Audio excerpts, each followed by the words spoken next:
Welcome back. The Get Out the Vote effort is key to all political campaigns. Joining us now is Ron Bell. He's a civic engagement and voting rights organizer with Dunk the Vote. It's a nonpartisan, nonprofit organization that has registered more than 100,000 Massachusetts voters since 1992. Ron, wow, thanks for joining us. So talk about some of the key factors in turning a non-voter into an active voter. What is that process, and what kind of investment do you have to make?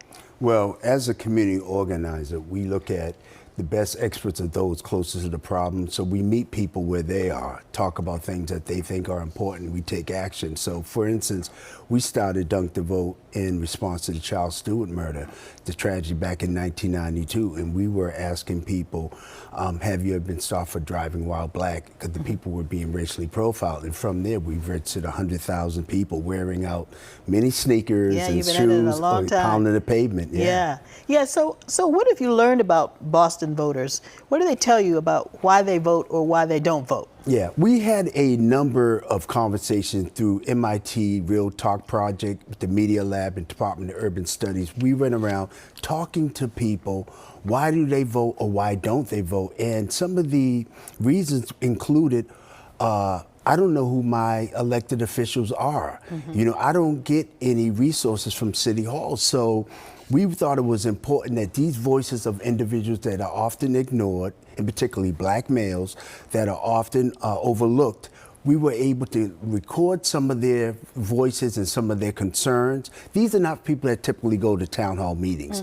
So we were able to come up with a guide to be able to show people who's your elected official. What are the number of boards and commissions that are in city government and state government? And so it's been very effective. And more people are being engaged because even this state primary that just happened, the Governor's Council, people were introduced to these particular roles or positions that we just overlooked. Governor's Council, Clerk of Supreme Judicial Court, and this past Friday we had Allison Cartwright on our show, who just became the new clerk, newly elected. Judicial Court. Supreme so Judicial you want Court. people to vote up and down the ballot, all the races. So how does Dunk the Vote get new voters registered? Well, we started out with a basketball tournament, and we've grown since then. We partner with various groups on issues that are important to them.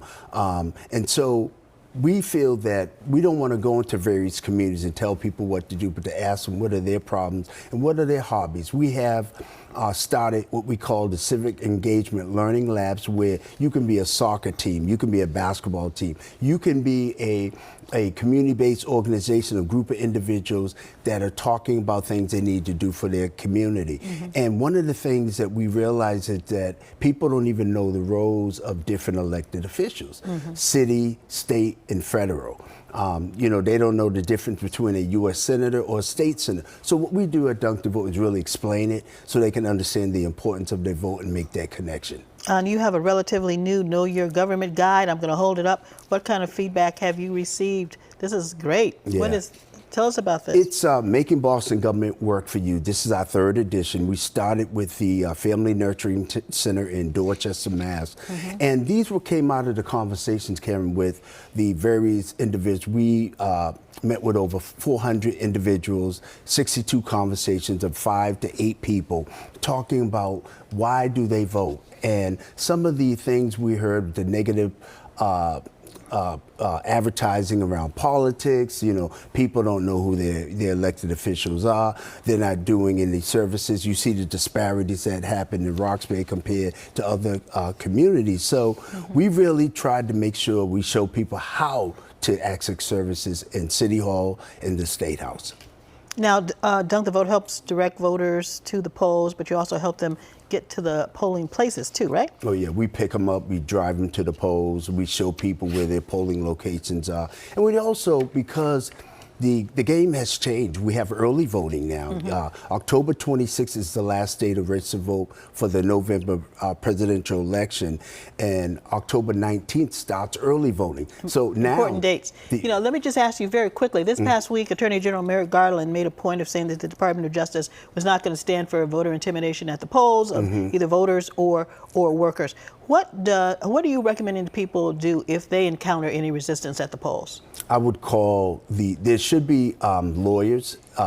We had back in 2020 the election protection where lawyers are able to call. You can call the ACLU, various groups, Mass Vote, Dunk the Vote, and we'll be able to direct them to get their problem solved. Or call City Hall, because sometimes polling locations are changed. Yes, and these are techniques that are used to discourage people and dissuade them. Right. Ron, thank you for doing this. I know you've been at this for a long time. This is your passion. Thank you. Thank you so much for being here. Everyone, a reminder that the first presidential debate is coming up on Tuesday at 9 p.m. ABC News will host Kamala Harris and Donald Trump. You can watch it right here on WCVB Channel 5.